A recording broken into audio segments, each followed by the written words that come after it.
एक सीकर ने पूछा है, क्या जीवन से दुखों का अंत संभव है? क्या पूरी तरीके से कभी शांति आ सकती है? क्या रिलीजन और स्पिरिचुअलिटी के द्वारा पूरी तरीके से शांति का आना संभव है? देखिए, इस बात को हम 4 स्टेप्स में समझ सकते हैं। जनरली हम चारों स्टेप्स फॉलो नहीं करते, इसलिए इस बात से हमारा मोह भंग हो सकता है कि पूरी तरीके से शांति आ सकती है कि नहीं, या दुखों का पूरी तरीके से अंत हो सकता है कि नहीं। तो हम इन 4 स्टेप्स में से पहले, दूसरे या तीसरे स्टेप्स में ही रुक जाते हैं, और इसी वजह से पूरी तरीके से कभी शांति नहीं आ पाती है, पूरी तरीके से हमारे दुखों का कभी अंत नहीं हो पाता है। तो पहला स्टेप क्या है? पहला है वर्ल्डली स्टेप या सांसारिक स्टेप। ये बहुत ही बेसिक स्टेप है। कार्ल मार्क्स भी इसी स्टेप के बारे में बात करता है, और अगर साधारण तरीके से देखा जाए तो हम सब मार्क्सिस्ट ही हैं इस स्टेप के मामले में। वो ये है कि अपने दुखों का अंत करना बाहरी चीज़ों की मदद से। तो हम बाहरी चीज़ों से पहले अपने आप को एंटरटेन करते हैं, अपने आप को डिस्ट्रैक्ट करने की कोशिश करते हैं, बाहरी चीज़ों से एंजॉय करते हैं। बाहरी चीज़ों में हमको ऐसा लगता है कि हम इक्वालिटी ला सकते हैं, बाहरी चीज़ों में ऐसा लगता है कि हम अपने हिसाब से चीज़ों को कर सकते हैं।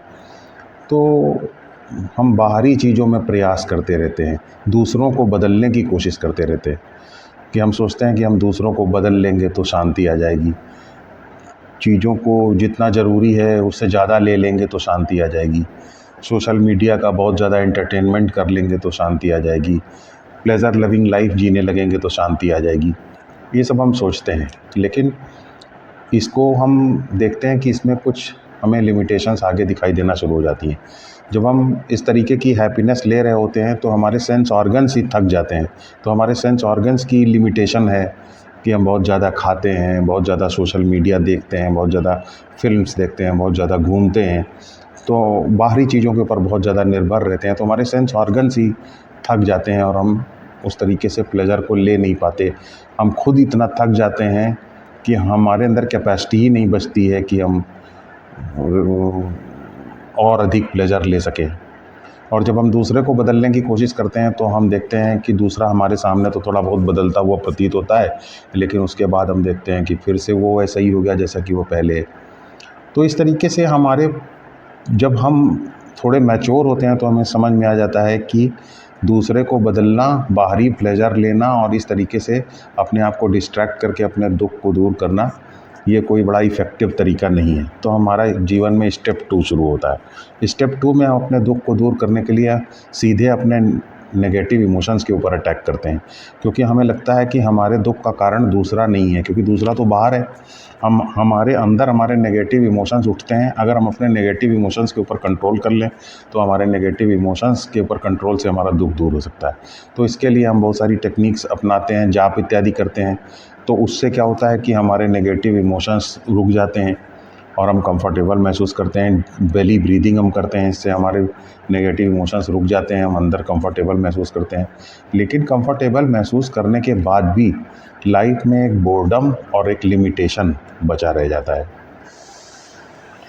तो ये बोर्डम और लिमिटेशन हमारा जब ख़त्म नहीं होता तो स्टेप 2 से भी धीरे धीरे हमें ऐसा लगने लगता है कि पूरी तरीके से हमारे दुख को दूर नहीं कर पा रहा है, हमें बोर्डम, लिमिटेशन महसूस होती ही रहती है।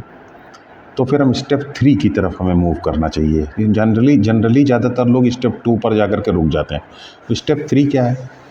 देखिए, श्री कृष्ण भगवान ने श्रीमद् भागवत गीता में इन्वर्टेड ट्री का एग्जाम्पल दिया है। इन्वर्टेड ट्री बहुत ही सजेस्टिव इमेजरी है।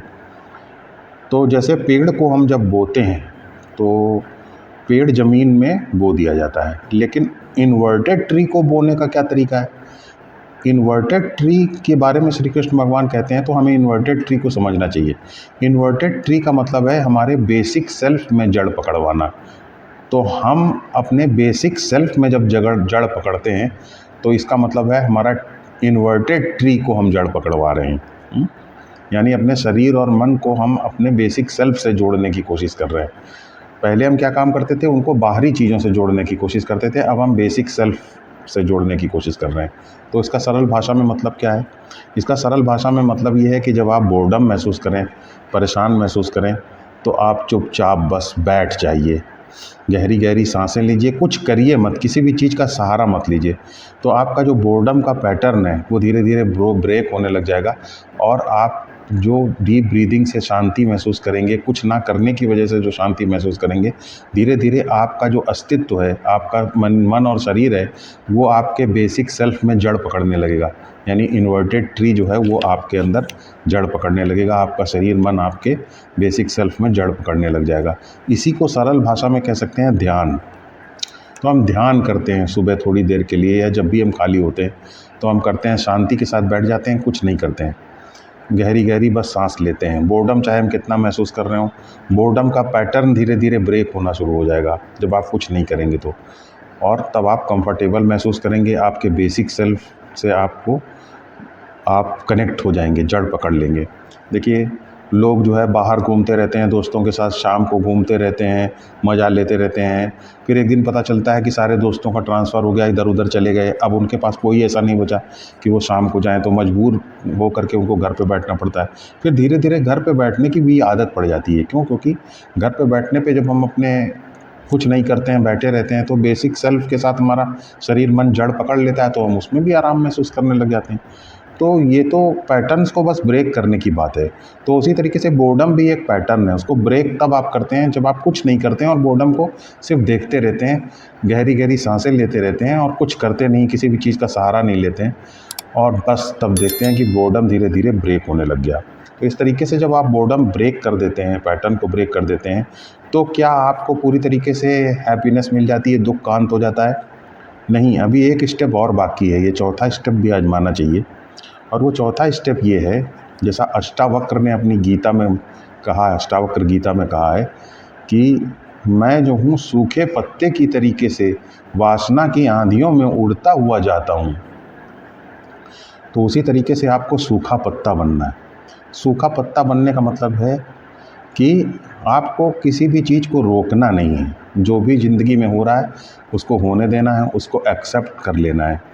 तो सूखे पत्ते की तरह उड़ते हुए जाना है। सरल भाषा में अगर इसका मतलब समझाया जाए तो क्या है?